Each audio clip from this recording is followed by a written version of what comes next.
You know, I was in the middle of making something and then I kind of thought of a couple of things.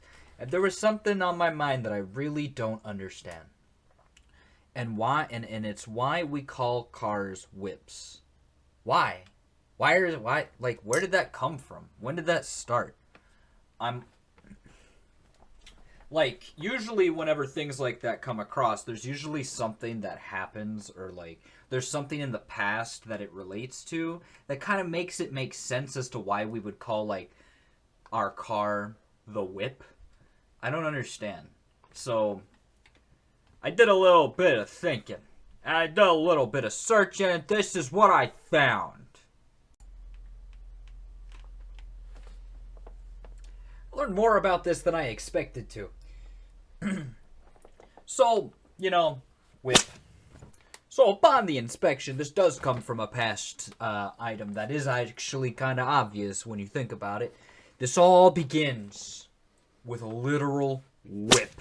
Like nowadays, people they refer to their whip to flex on people.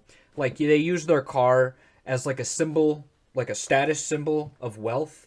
Now, that would be just absolutely hysterical, and I hope that this is a reality.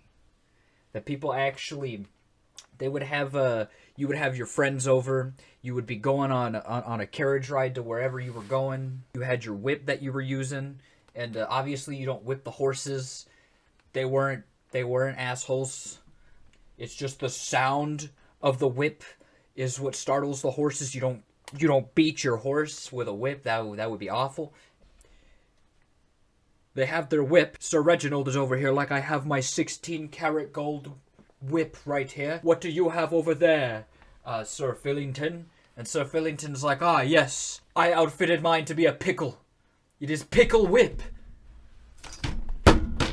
I'd like to think that at some point in time actually happened. It's based on a true story. We had horseless carriages. Before there was a steering wheel, they just used a... See? Look. It's crazy. So apparently, the terminology of referring to a car as a whip stems from the steering wheel itself. Now, a man by the name of Alfred Vachiarin, I am so sorry for saying that wrong, I don't speak French, in the 1894 Paris-Rouen race, he had put four wheels, a horse-powered engine, and he used a wheel to steer it.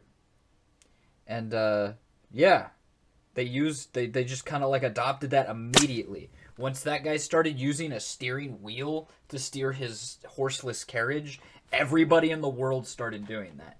And then because of how quickly that transition was and how close it was, they would refer to the steering wheel as a whip, and that at the time in the early 1890s, or sorry, late 1890s, that is actually what whip referred to.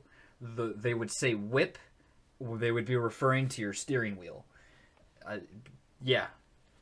If you were getting a whip back in the 1890s or 1895, you would be getting a steering wheel.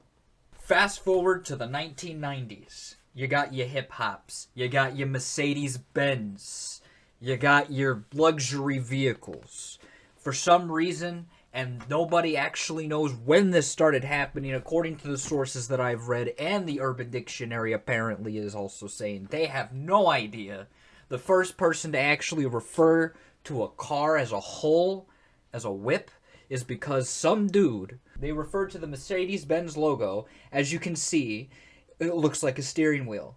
Now, what were we saying earlier? Steering wheels, they look like whips. Now, what does this look like? It looks like a steering wheel.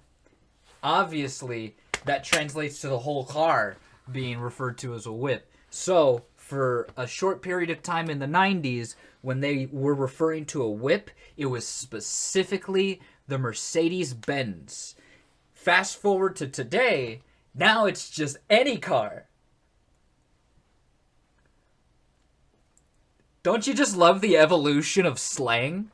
That's amazing. We went from an actual whip to a steering wheel to a car in like 120, 130 years.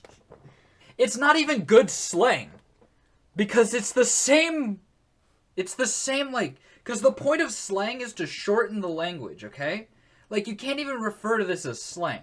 You're shortening the language. That's what it's short language. Slang. Haha, funny. It's a funny. And when you have that as a concept and you're using slang to refer to a car as a whip, there's a problem there.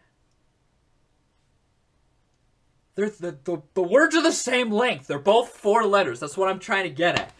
So there's no progress here when it comes to using the term slang. I don't know what this is. This isn't slang.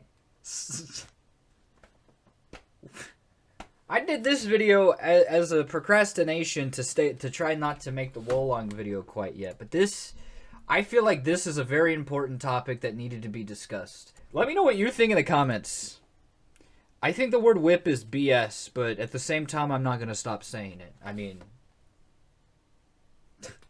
it's not slang. That's the conclusion. You cannot call this word slang if it's not shortening anything. It's the same length.